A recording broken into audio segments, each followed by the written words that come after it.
A man at the top of his game with a world of wealth at his fingertips decides to treat his young mistress to a weekend of unparalleled luxury.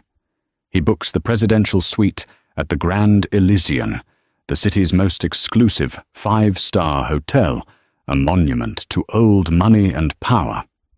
He thought he had it all planned, a perfect escape, a secret kept safe within soundproof walls.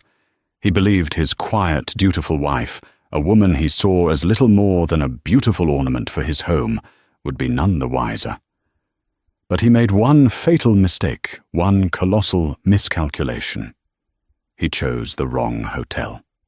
He walked into his mistress's arms for a weekend of sin, not realizing he was walking straight into the heart of his wife's kingdom and straight towards his own spectacular ruin.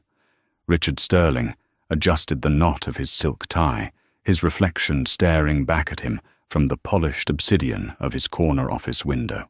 45 floors below the city sprawled like a circuit board, a complex network of power and money that he, Richard Sterling, Senior Vice President of Sterling and Finch Capital, had mastered. He was a king surveying his domain. His suit was bespoke, Savile Row. The watch on his wrist was a Patek Philippe Nautilus, and the car waiting for him downstairs was a midnight blue Rolls-Royce Ghost. These were not just possessions. They were affirmations of his success, testaments to his ruthless climb up the corporate ladder. His life was a meticulously curated masterpiece. His penthouse on Park Avenue was a feature in architectural magazines. His 2 children were enrolled at the most exclusive private schools money could buy. And then there was his wife, Victoria.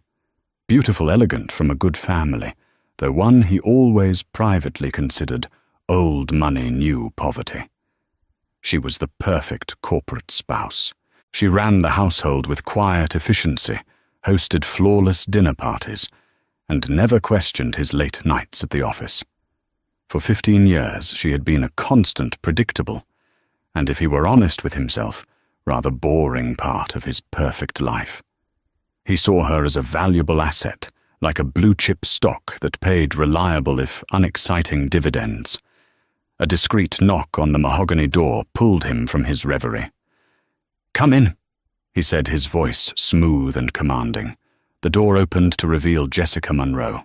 She was 26, with eyes the color of whiskey and a mane of honey-blonde hair that tumbled over her shoulders. She was a junior analyst in the mergers and acquisitions department, sharp enough to be interesting but not so ambitious as to be a threat.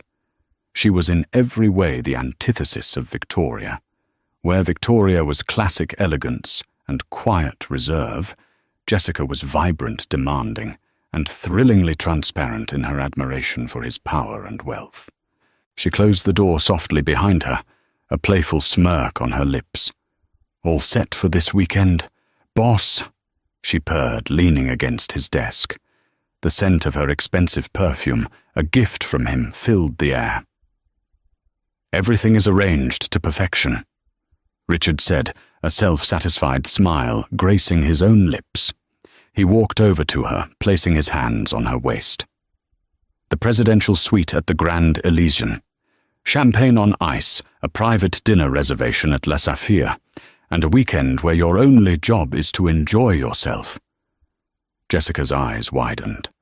"The Grand Elysian, Richard, that place is legendary. I thought it was impossible to get a suite there on short notice." "For most people it is," he said, enjoying the look of awe on her face. "But the name Sterling still opens doors, my dear. I made one call to the concierge, mentioned a potential corporate account, and they practically rolled out the red carpet." He felt a familiar surge of pride. This was his power, the ability to bend the world to his will with a single phone call. He had told Victoria he was flying to Zurich for an emergency banking conference. It was the perfect lie, plausible, important sounding, and requiring him to be completely out of touch. He had even packed a briefcase with fake financial reports, a piece of theatre he found amusing. Victoria had packed his suitcase for him, as she always did, her expression placid and unquestioning. She had even reminded him to take his blood pressure medication. The irony was delicious. "And Victoria?" Jessica asked, her voice a soft whisper, a hint of insecurity clouding her features. Richard waved a dismissive hand. "She believes I'll be negotiating with Swiss bankers all weekend. She's probably planning her schedule for the charity gala or discussing flower arrangements with the gardener. Her world is small, contained. She wouldn't suspect a thing." He truly believed it. Victoria lived in a gilded cage he had built for her. She had her charities, her luncheons, her book club with other society wives. He funded it all, of course, providing her with a generous allowance that kept her comfortable, and he assumed content. He had convinced himself that her lack of ambition was a sign of her satisfaction, not a sign of something hidden. She was a relic, a beautiful woman from a bygone era, who didn't understand the blood and sweat of modern ambition. She had no idea how the real world worked, the world he dominated. "Good," Jessica breathed, relaxing into his embrace. "I want you all to myself." "You will," he promised, kissing her deeply. The thrill of the illicit, the sheer audacity of it was intoxicating. He was Richard Sterling. He made the rules. This weekend was not just about pleasure. It was a celebration of his own untouchable status. He was taking his mistress to the most opulent hotel in the city, a place synonymous with the established elite, and he was doing it right under his wife's nose. The sheer arrogance of the act was half the fun. As he held Jessica, the image of Victoria calmly folding his shirts and placing them in his suitcase flashed in his mind. He felt a fleeting, almost imperceptible prickle of something, not guilt, but a faint disquiet. He dismissed it instantly. It was just the last vestige of a conventional conscience, and he had no use for that anymore. The Rolls-Royce Ghost glided to a silent stop beneath the ornate wrought iron and glass canopy of the Grand Elysian. A doorman, dressed in a crisp, dark green uniform with gold epaulets, moved with practiced grace to open Richard's door before he'd even fully registered they had arrived. "Welcome to the Grand Elysian, Mr. Sterling." The doorman said, his voice a deferential murmur. He recognized Richard, or at least he recognized the car and the suit. That was all that mattered. Richard stepped onto the granite curb, feeling the familiar sense of arrival that came with entering such an establishment. This was his natural habitat. He was not a guest here. He was a member of the class of people for whom places like this were built. Jessica emerged from the other side, her eyes wide, as she took in the hotel's facade, a masterpiece of Beaux-Arts architecture, all limestone carvings, grand arches, and soaring columns. She looked momentarily overwhelmed, a small-town girl in the land of giants. Richard found it endearing. He took her arm, his touch firm and reassuring. "Try to look like you belong here," he whispered, with a condescending smile. Her brief insecurity vanished, replaced by a determined sparkle in her eye. She lifted her chin, squeezed his arm, and together they walked through the revolving bronze doors. The lobby was breathtaking. It was a cathedral of wealth. The ceiling soared 3 stories high, adorned with a magnificent fresco of classical gods lounging on clouds. A colossal crystal chandelier, rumored to have been salvaged from a French palace, hung in the center, casting a warm golden light over everything. The floors were a checkerboard of Italian marble, polished to a mirror shine. The air was thick with the scent of fresh lilies and old money. The hushed sounds of quiet conversations, the distant clinking of glasses from the lobby bar, and the soft strains of a live pianist created a symphony of refined tranquility. Richard strode confidently towards the front desk, a long, imposing counter of polished mahogany. A woman with an elegant chignon and a welcoming smile immediately gave them her full attention. "Good afternoon, sir. Welcome to the Grand Elysian. Richard Sterling," he announced, placing his black American Express Centurion card on the counter. "I have a reservation for the presidential suite." The receptionist's professional smile didn't falter, but Richard saw a flicker of heightened respect in her eyes. The presidential suite was not just a room, it was a statement. It was reserved for royalty heads of state and titans of industry. "Of course, Mr. Sterling. We have been expecting you," she said, her fingers dancing across the keyboard. "Everything is in order. Your luggage will be brought up immediately. We've also taken the liberty of chilling a bottle of Dom Perignon 2008 for your arrival." "Excellent," Richard said, a dismissive nod, his only thanks. He turned to Jessica, who was trying her best to appear nonchalant, but was failing to hide her giddiness. She was subtly taking a photo of the chandelier with her phone. He gently pushed her hand down.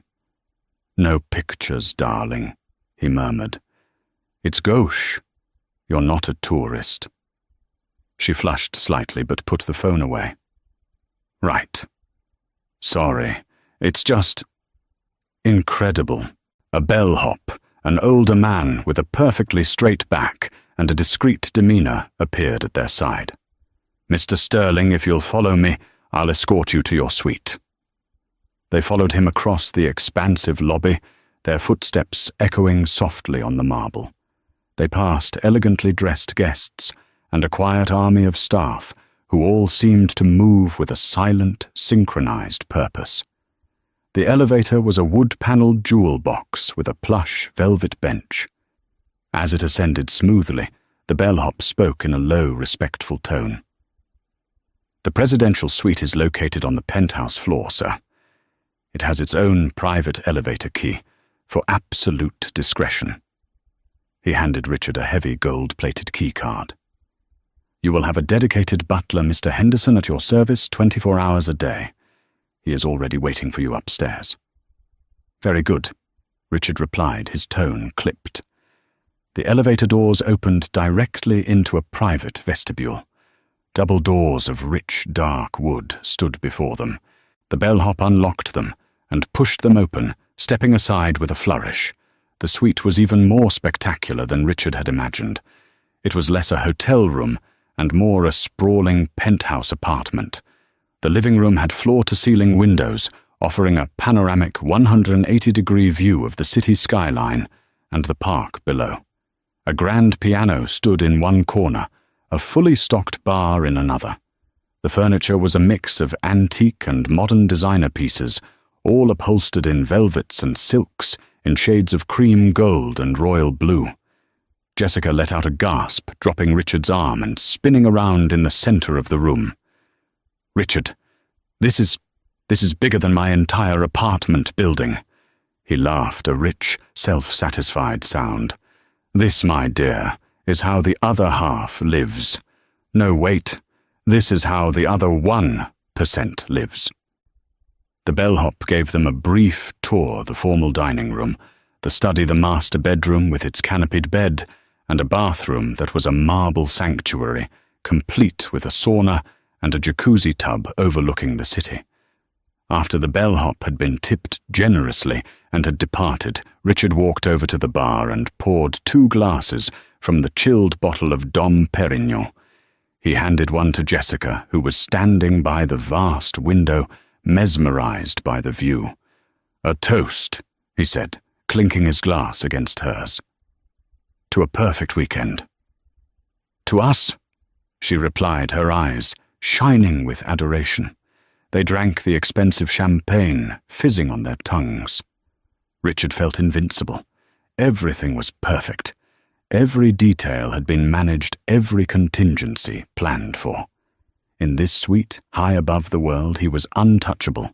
He had successfully compartmentalized his life, the dutiful wife in the Park Avenue penthouse, the exciting mistress in this palace in the sky. He believed he was in complete control of his universe, a master puppeteer pulling all the right strings. He had no way of knowing that one of those strings, a thread he had long considered, severed and forgotten, was attached to the very foundations of the building he was standing in. The first day was a blur of hedonistic perfection. They ordered room service from a menu that seemed to have no limits, lounged in plush robes, and made full use of the suite's luxurious amenities. Richard felt a profound sense of satisfaction. He had earned this. The stress of billion-dollar deals and market fluctuations melted away in the face of such absolute comfort. That evening they dined at La Saphire, the hotel's 3 Michelin-starred restaurant. The maître d' greeted Richard by name, seating them at the best table in the house, a secluded corner booth with a view of the restaurant's private garden.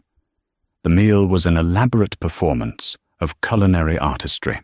Course after course arrived, each more exquisite than the last.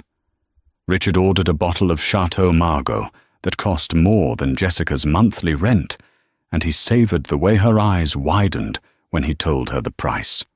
He was performing his power for her, and she was the perfect audience. Throughout the evening he regaled her with stories of his corporate triumphs, of deals he had closed, and rivals he had crushed. He painted himself as a modern-day titan, and she listened with rapt attention, her hand resting on his thigh under the table. He felt more potent, more alive than he had in years. This was the validation he craved, the adoration his wife Victoria had never quite provided. Victoria's admiration had always been quiet, understated. It was the calm approval of a partner, not the breathless worship of a devotee. The next morning, Richard woke up late, the sun streaming through a gap in the heavy silk curtains. Jessica was still asleep, her blonde hair fanned out across the ridiculously high thread count pillows. He slipped out of bed feeling rested and content. He decided to take a steam in the marble bathroom before ordering breakfast. As he stepped out of the steam shower, he reached for one of the thick, heavy bathrobes hanging on a heated rack. It was impossibly soft, made of the finest Egyptian cotton. He slipped it on and tied the belt, his eyes scanning his reflection in the fog-free mirror. It was then that he noticed it. On the lapel of the robe, embroidered in a subtle, elegant silver thread, was a monogram. It was a D, intertwined with a V. He frowned, tracing the letters with his finger. VD. What did that stand for? He vaguely recalled the name of the hotel manager who had been mentioned, Dubois. Perhaps it was for Vicomte Dubois, a flourish for the hotel's founding family. It seemed plausible. This hotel was steeped in old-world European tradition. Still, it was a strange, specific detail. He shrugged it off. It was just a monogram. He walked back into the main suite robe, cinched tight, and called for their butler, Mr. Henderson, to arrange breakfast.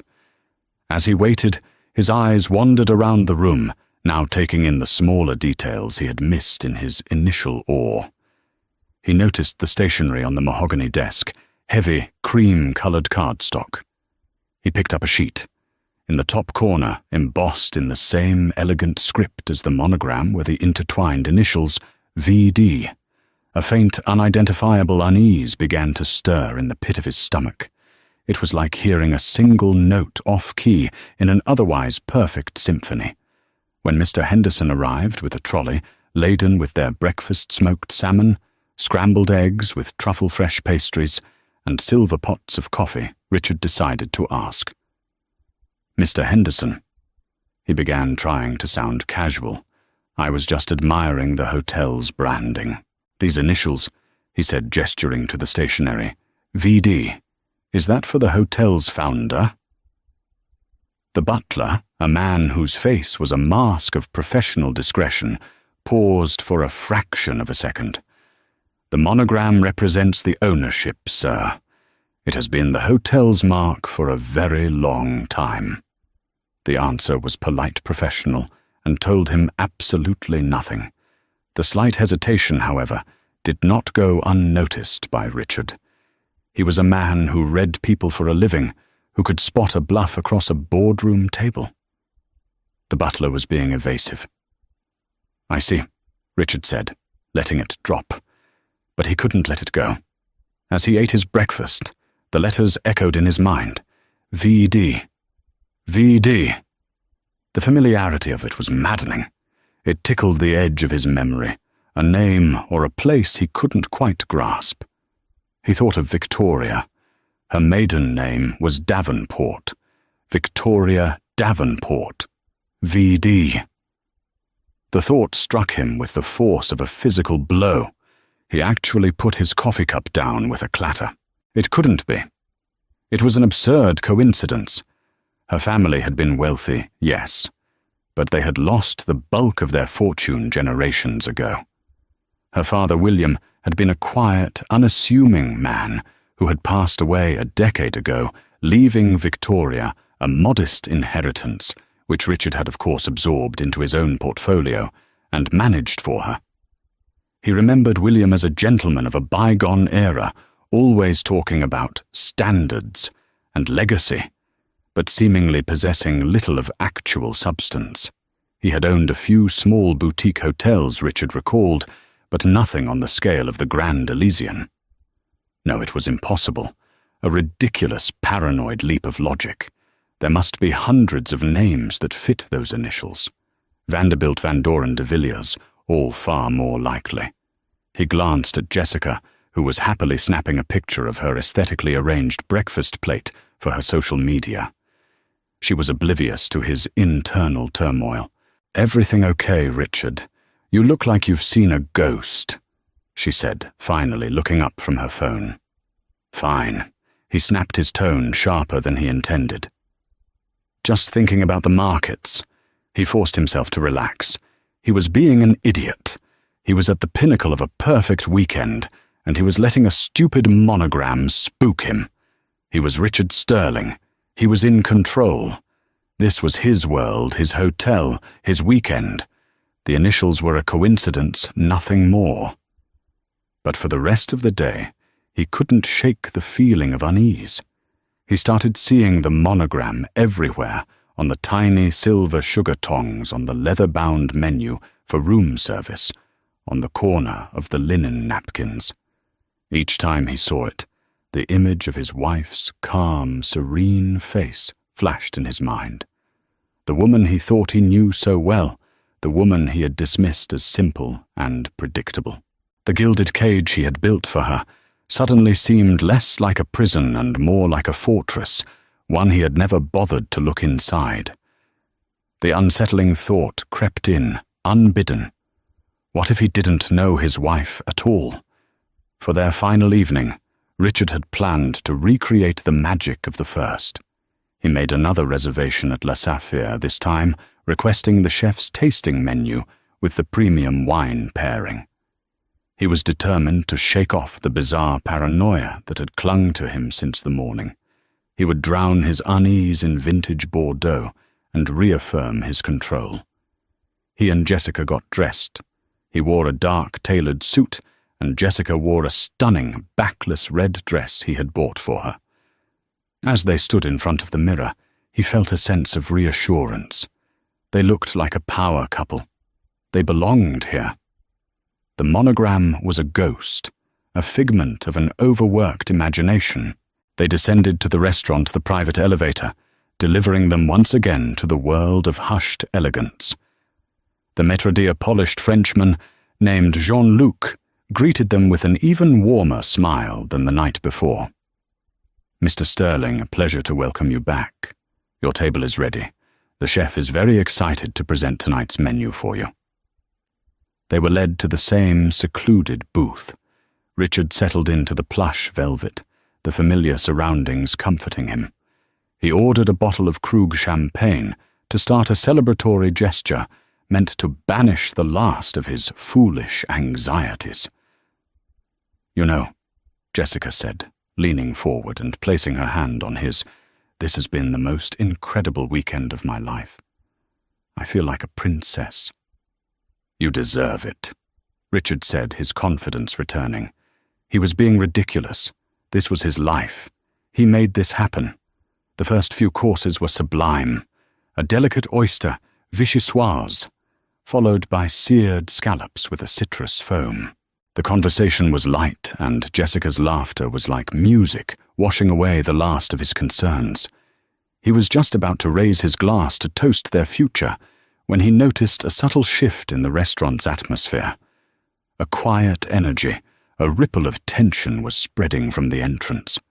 The staff, usually the picture of calm professionalism, seemed to be standing a little straighter.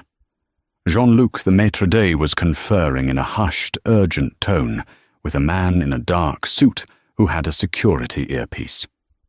Richard watched with mild curiosity. "Looks like some important guest is arriving," he remarked to Jessica. A moment later, Jean-Luc began moving towards their table, his expression a carefully constructed mask of apology and deference. He looked deeply uncomfortable.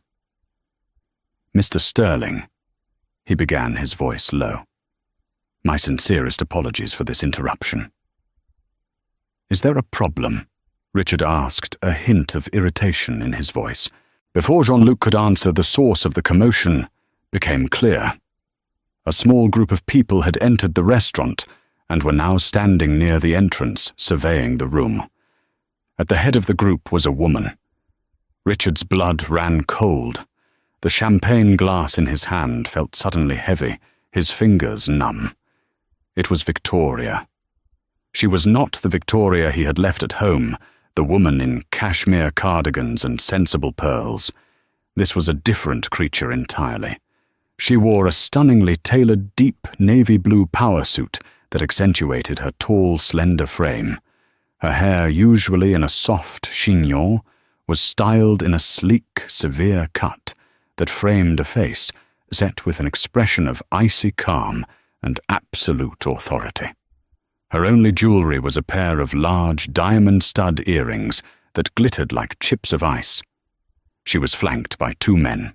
One was an elderly, distinguished gentleman with silver hair and sharp eyes, a man Richard recognized with a jolt of horror, Arthur Abernathy, the legendary, notoriously ruthless corporate lawyer who had been a close friend of Victoria's father.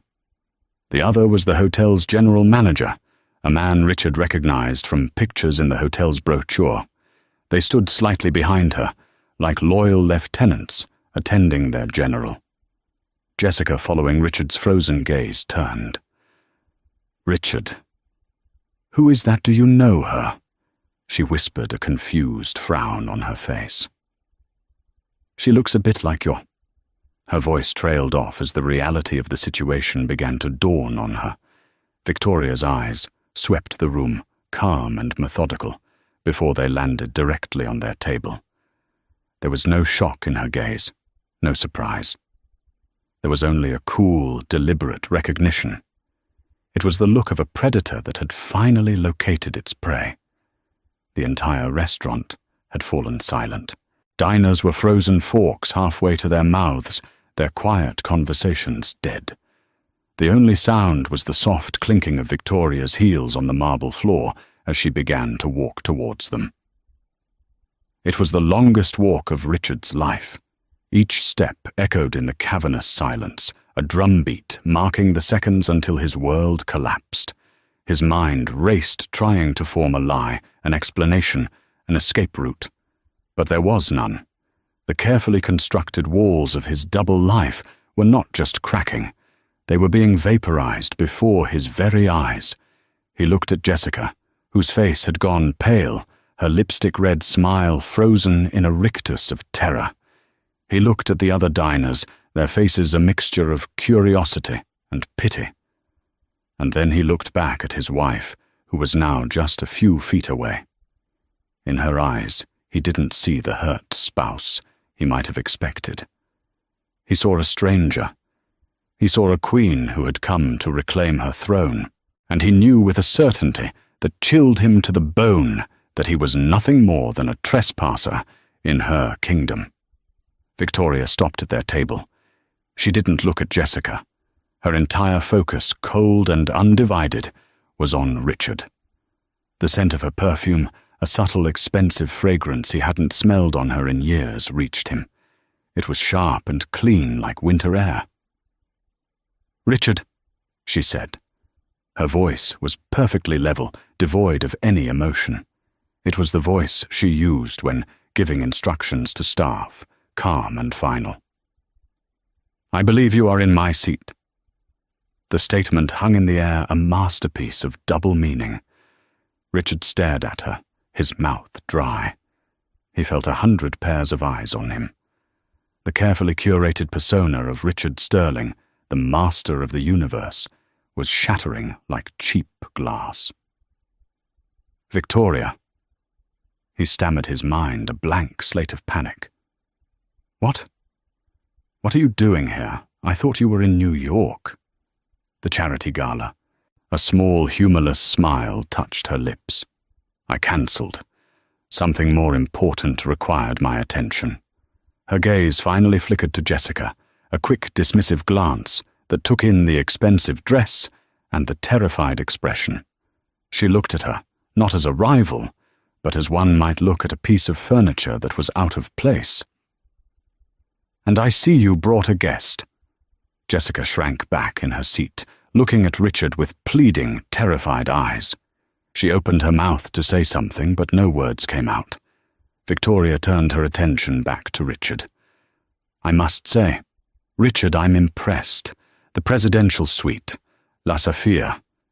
You have expensive taste. It's a comfort to know you appreciate the family business." The family business? The words hit him like a physical blow, connecting the dreadful dots that had been plaguing him all day. The monogram. V.D. Victoria Davenport. I don't understand," he managed to say, though the truth was crashing down on him with the force of a tsunami. "Let me clarify for you," Victoria said, her voice dropping slightly, becoming even more precise, each word a carefully sharpened blade. "My father, William Davenport, founded Davenport Hospitality Group 60 years ago. His first hotel was a small inn in the countryside. But he was a brilliant man. He built an empire piece by piece with his own hands. The Grand Elysian was his masterpiece, his crown jewel. When he died, he left his entire controlling interest, all of it, to me." She paused, letting the information sink in. The entire restaurant was listening, captivated by the real-life drama unfolding before them. "For 10 years, she continued, I have allowed a board of trustees, hand-picked by my father, to manage the company's day-to-day operations. I preferred a quiet life. I wanted to raise my children. I wanted to be a wife. I trusted that the world my father built was in good hands. And I trusted my husband." Her eyes bored into him, and for the first time he saw a flicker of the immense pain he had caused her, but it was immediately suppressed, replaced by a will of tempered steel. "But recently I decided it was time to take a more active role. As of last Monday at the annual shareholders' meeting, I dissolved the board of trustees and assumed my rightful position. I am the sole acting chairwoman of the Davenport Hospitality Group, which owns this hotel and 117 others worldwide. The monogram you've been seeing everywhere, it doesn't stand for Vicomte Dubois. It stands for Victoria Davenport. Welcome to my hotel, Richard." The silence in the room was absolute. Richard felt the blood drain from his face. He was not a king in a conquered territory. He was a fool who had thrown a party in the lion's den, unaware the lion was at home. Victoria then turned her steely gaze upon Jessica. "Miss Monroe, is it not?" Jessica nodded, trembling.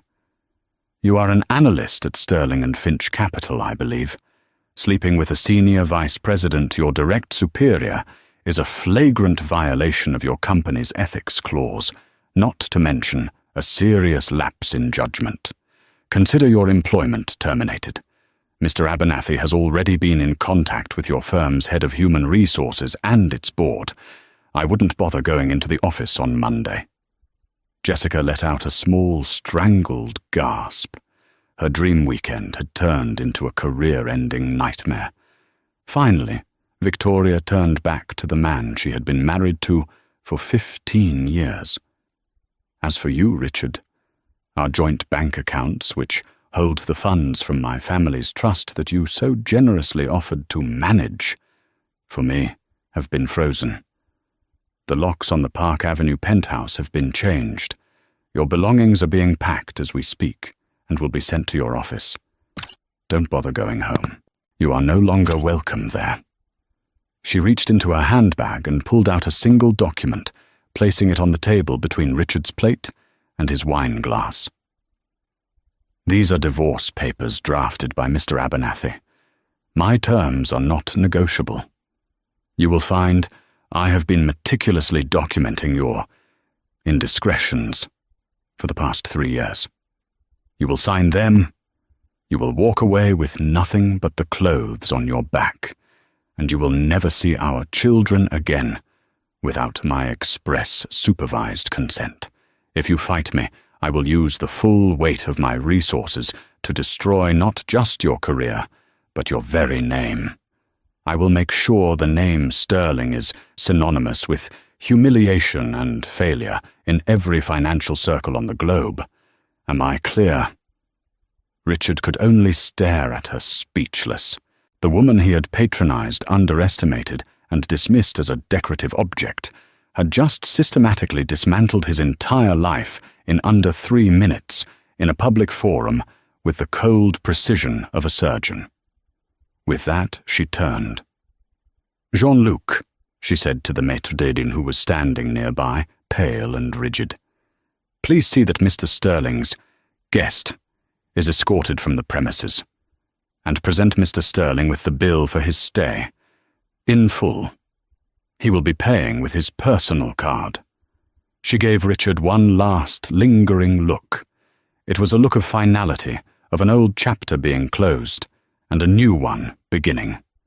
There was no hatred in it, only a profound and chilling indifference. Then, flanked by her lawyer and the hotel manager, chairwoman Victoria Davenport, turned and walked out of the restaurant, her posture perfect. Her control absolute, leaving behind the smouldering ruins of the life she had just incinerated. For a long moment, after Victoria's departure, Richard remained frozen, a statue of shock and humiliation. The silence in the restaurant was finally broken by a muffled sob from Jessica. She pushed her chair back, her face a mess of running mascara and disbelief. "My job," she whispered, looking at Richard as if seeing him for the first time, not as a titan of industry, but as the architect of her ruin. You said everything was under control. I thought it was..." He stammered the words, feeling like ash in his mouth. 2 discreet but firm security guards materialized at their table. Jean-Luc the maître d'hôtel approached his face, a mask of professional regret. "Miss," he said softly to Jessica, "if you would please come with us."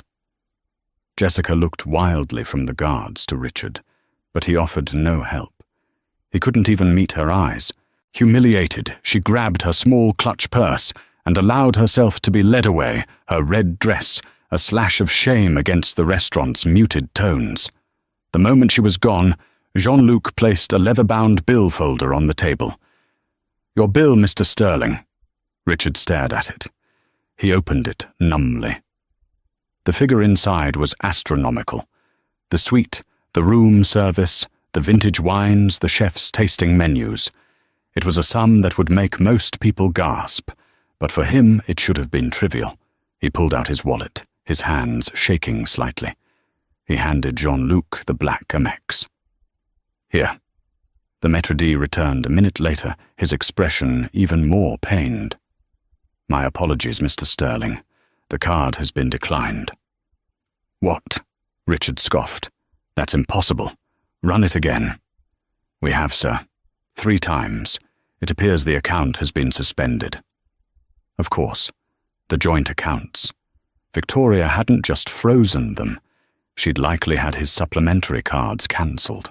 He fumbled for another card, a corporate visa. "Try this one." Jean-Luc returned again, shaking his head slightly. Also declined, sir. The blood rushed to Richard's face. The other diners were no longer pretending not to watch. Their whispers were a low hum of judgment. He was no longer one of them. He was the evening's entertainment. This is ridiculous. There must be a mistake. Richard blustered his voice, rising. The general manager, the same man who had flanked Victoria, approached the table. His demeanor was no longer deferential. It was cold official. Mr. Sterling, perhaps you have another method of payment. If not, we will have to consider this a matter of theft of services and involve the authorities. The threat hung in the air, thick and suffocating. Richard Sterling, a man who moved billions of dollars before breakfast, couldn't pay his hotel bill. The humiliation was absolute. He had no cash, no working cards. He was trapped. Mr. Justice, Abernathy Victoria's lawyer, reappeared at the edge of the dining room. He walked over to the manager, spoke a few quiet words, and then addressed Richard. Mr. Sterling. Abernathy said, his voice like gravel. Mrs. Sterling, that is Miss Davenport, has graciously offered to settle your bill.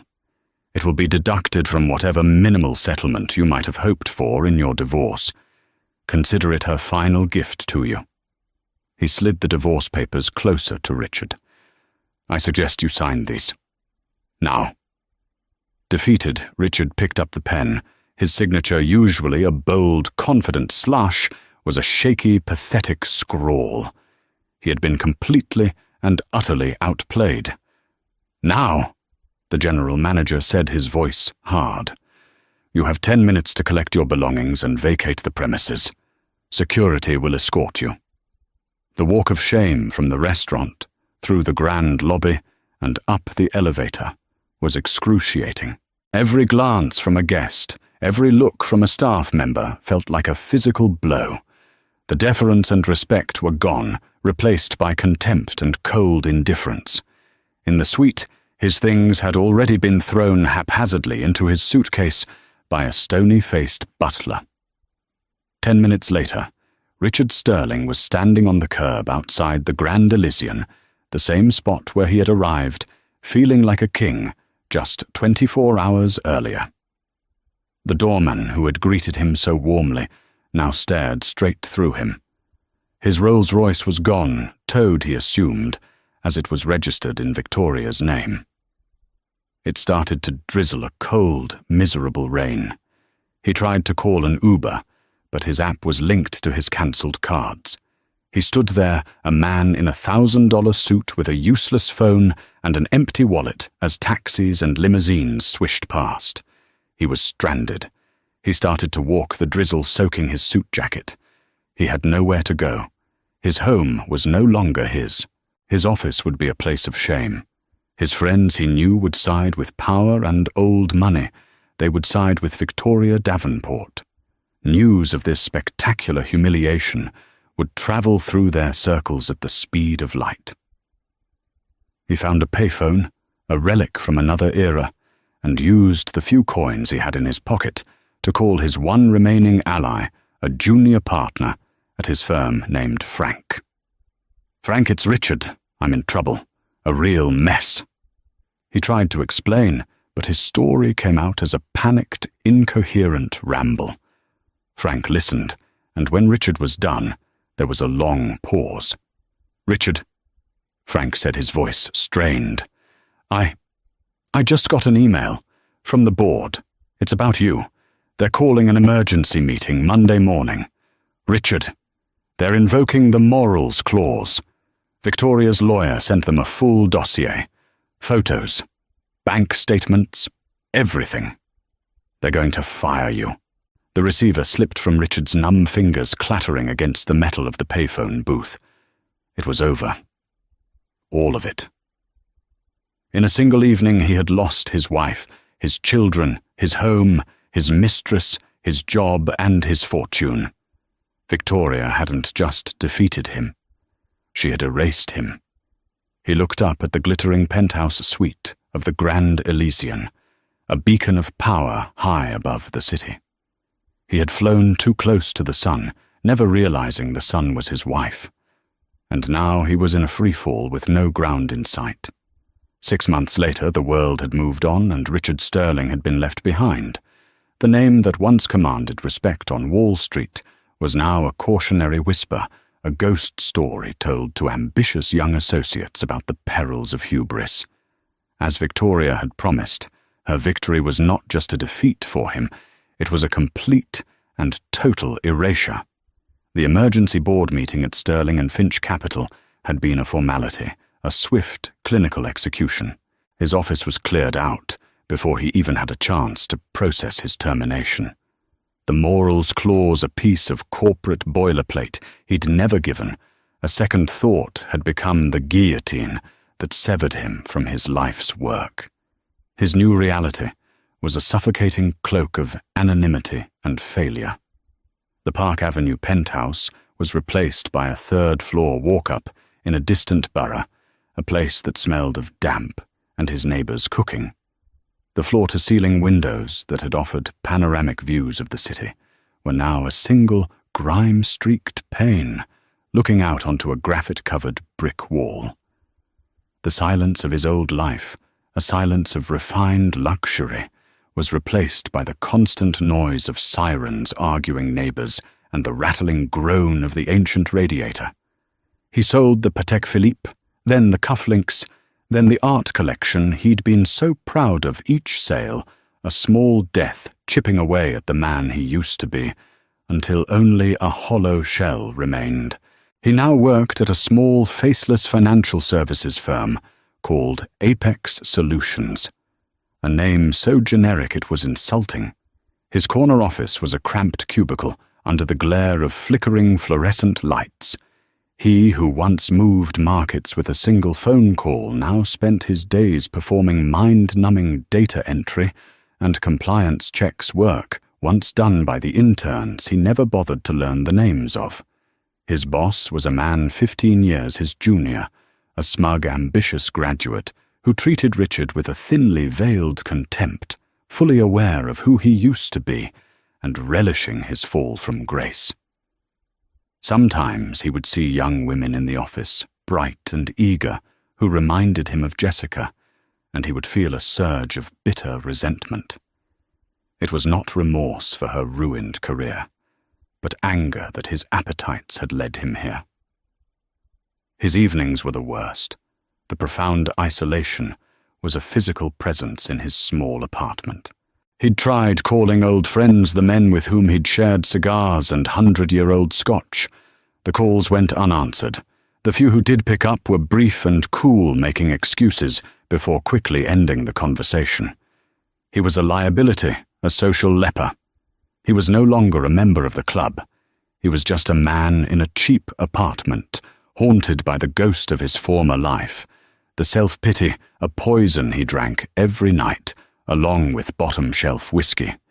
While Richard was sinking into the mire of his own making, Victoria was ascending. Stepping into her role as chairwoman of the Davenport Hospitality Group, she was not just competent, she was formidable. The years of quiet observation, of being underestimated and dismissed, had forged her into an astute and decisive leader.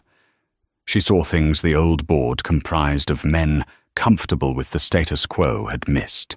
One afternoon in the main boardroom on the top floor of the Davenport Tower, she was presenting her flagship proposal, the Davenport Green Initiative. It was a multi-billion-dollar, decade-long plan to make the entire hotel chain carbon neutral, focusing on sustainable sourcing, renewable energy, and community investment. A portly silver-haired board member named Gerald Croft, a holdover from the old guard, and a friend of her father's, cleared his throat condescendingly. Victoria, with all due respect, this is a noble sentiment, but the numbers are idealistic. The upfront investment will slash our profit margins for years. Our shareholders expect dividends, not virtue signaling. Victoria didn't flinch. She met his gaze with her calm, steady eyes. "Thank you, Gerald. I value your traditional perspective."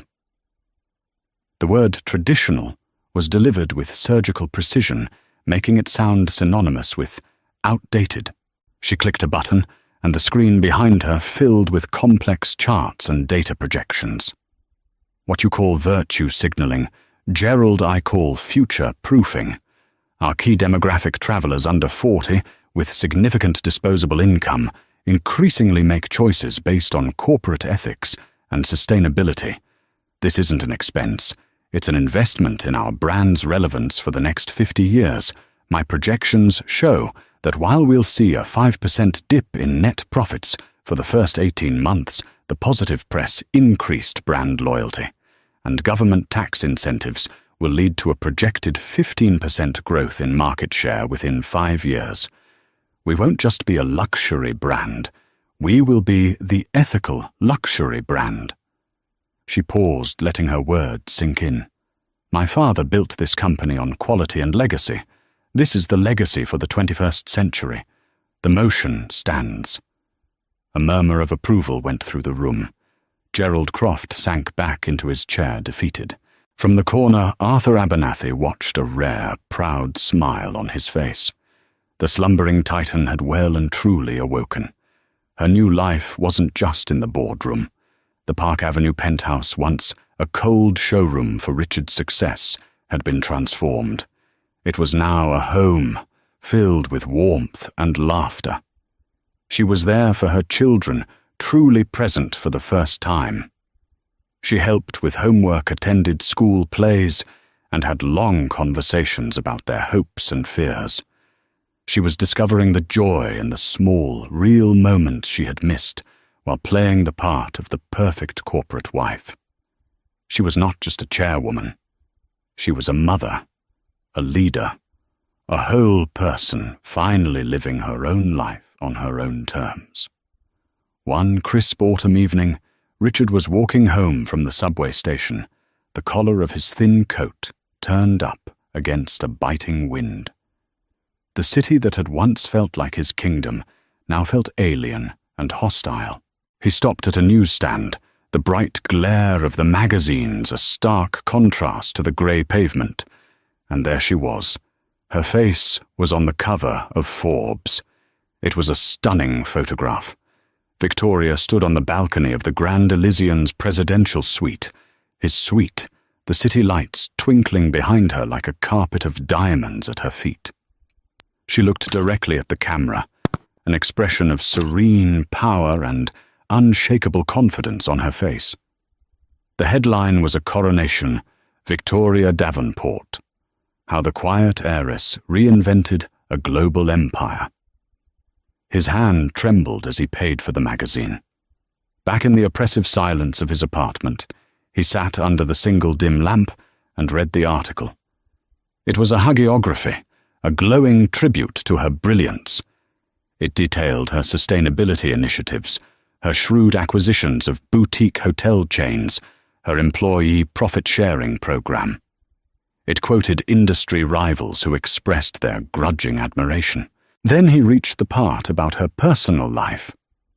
After an amicable divorce from her former husband, it read, "Davenport has focused on her children and her role as a transformative leader in the hospitality industry, proving that a new chapter can be the most rewarding one." Amicable divorce? The word sparked a harsh, dry laugh in his throat. He wasn't a villain in her story. He wasn't even a footnote. He was a typo that had been corrected, an inconvenient detail completely written out of the narrative. He let the magazine slip from his fingers. It fell to the floor, landing with Victoria's triumphant face looking up at him. He had never really seen her. He had looked at her every day for 15 years and seen only a reflection of his own success, a beautiful passive accessory. He had failed to see the keen mind, the patient heart, and the core of Davenport steel that ran through her veins. He had thought he was the master of his universe, a sun around which everything revolved, but he had only been a minor moon orbiting a star, and he had been foolish enough to think his own dim light was the source of all power. He got up and walked to the window, staring out at the dark, unforgiving brick wall that was his horizon.